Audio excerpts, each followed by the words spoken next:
سب سے اہم ایجنڈا حکومت کا یہ ہے کہ عمران خان صاحب کب اسلام آباد میں آئیں گے اور کیا وہ یہاں پر دھرنا دے کے بیٹھ جائیں گے، اور دھرنا دے کے اگر بیٹھ جائیں گے تو کیا وہ پارلیمنٹ کے اوپر دوبارہ حملہ آور ہونے کی کوشش کریں گے یا نہیں؟ جس طرح ماضی میں آپ کو یاد ہوگا 30 اگست 2014 کو انہوں نے حملہ کیا تھا پارلیمنٹ کے اوپر بھی، پی ٹی وی کی بلڈنگ کے اوپر بھی. تو ساری چیزیں ریوالو اراؤنڈ کر رہی ہیں عمران خان صاحب کی جو اوفینسو پالیسی ہے. اور عمران خان صاحب کی جو پالیسی ہے وہ دو چیزوں کے ارد گرد گھوم رہی ہے. دوسری چیز کو ہم کم رپورٹ کر رہے ہیں.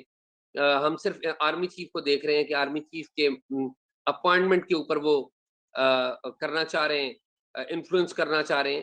میرے خیال میں نہ تو آرمی ایز محکمہ اور نہ حکومت ایز پالیسی میکنگ انسٹیٹیوشن وہ اس کو قبول نہیں کریں گے.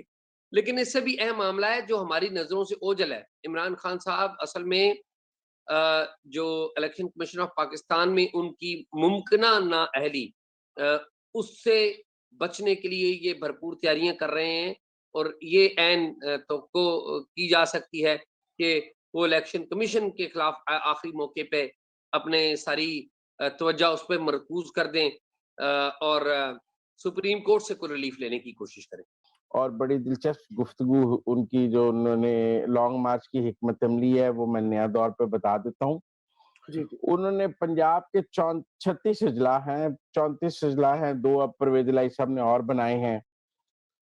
انہوں نے پہلے تو کہا کہ مجھے 10,000 چاہیے لیکن پھر کیبنٹ اور ان سب سے مشاورت کے بعد اینڈ یہ طے ہوا ہے کہ جی 6,000 ہر ضلع سے بندے ہوں گے. ضلع میں ایم این اے کی 2 سیٹیں ہیں، ایم پی اے کی 4 ہیں، لاہور جیسے میں 10 ایم این اے کی سیٹیں ہیں. جس ضلع میں جتنے ایم این اے اور ایم پی ایس کی سیٹیں ہیں ان کا ایک گروپ بنے گا اور انہوں نے 6,000 بندہ فیض آباد چوک اسلام آباد پہنچانا ہے. ٹھیک ہے. اب اگر 34 اضلاع ہیں اور 6,000 فی ہو تو یہ کوئی 2 لاکھ کے قریب بندہ ہے جو عمران خان صاحب چاہتے ہیں کہ اسلام آباد پہنچایا جائے پنجاب سے منیمم، جس کی سے ٹرانسپورٹ، رہائش، کھانا پینا وہ ضلع برداشت کرے گا. وہاں فنڈز اکٹھے ہوں گے. وہ اگر 6,000 بندہ ہے اور ایک بس میں یا فلائنگ کوچ میں 30 لوگ بیٹھ جائیں تو 200 تو ہر ضلع کو چاہیے 6,000 بندے کے لیے. اور اگر 34 اضلاع ہیں تو آپ حساب لگا لیں کتنی 200 ایک ضلع کو چاہیے تو کتنے ہزار بسیں چاہیے اور ٹرانسپورٹ چاہیے اس ساری ایکٹیویٹی کے لیے، جس کے لیے پھر ایڈمنسٹریشن کو کہا گیا ہے کہ آپ ٹرانسپورٹ ہر ضلع کو جو ہے وہ 200 بسیں پرووائڈ کر کے دیں اور تاکہ وہ اسلام آباد لا سکیں ان میں لوگ. اور ایک مانیٹرنگ کمیٹی بنائی گئی ہے جو یہ انشور کرے گی کہ ہر ضلع سے بندے 6,000 آ رہے ہیں یا نہیں آ رہے. وہ لسٹیں دیں گے، ان کے رہائش کھانے پینے کا بندوبست بھی ان کے پاس ہوگا. وہ 1 دن میں اسلام آباد پہنچیں، 2 دن میں پہنچیں، 3 دن میں پہنچیں، لیکن سب سڑکوں پہ نظر آئیں گے.